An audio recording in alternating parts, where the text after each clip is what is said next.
দৃশ্যটা ভালো করে দেখুন। পাস দিলেন সোহেল রানা, উদ্দেশ্য ফয়সাল আহমেদ ফাহিম।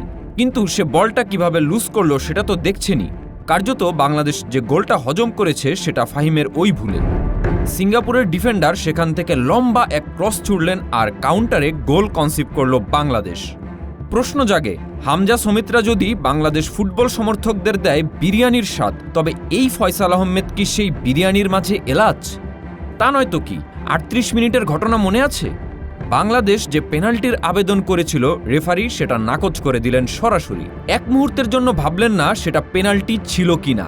কিন্তু এই ঘটনায় রেফারির সিদ্ধান্তকে যতটা বিতর্কিত করবেন, তার চেয়েও বেশি দায়টা কি ফয়সাল আহমেদ ফাহিমের নয়? প্রশ্ন থাকতে পারে, কিভাবে ফাহিম দায়ী? খেয়াল করে দেখুন, প্রতিপক্ষের ফুটবলারের কাছে বাধাগ্রস্ত হয়ে মাটিতে পড়ে গেলেন ফাহিম। এরপর তিনি মাটিতে বসে পড়েছেন। কার্যত সেখানে যা প্রয়োজন ছিল সেটা হলো মাটিতে থিতু হয়ে লুটিয়ে পড়া। এটা স্বাভাবিক চিন্তা। তাতে করে রেফারির ওই ন্যানো সেকেন্ডের মাঝে সিদ্ধান্ত নেওয়া সম্ভব ছিল না। ফাহিম যদি কিছুটা গড়াগড়ি করতেন তাহলে রেফারির জন্য সিদ্ধান্ত নেওয়া হয়ে পড়তো অনেক কঠিন। এতটুকু সেন্সটাও কি ফাহিমের নেই?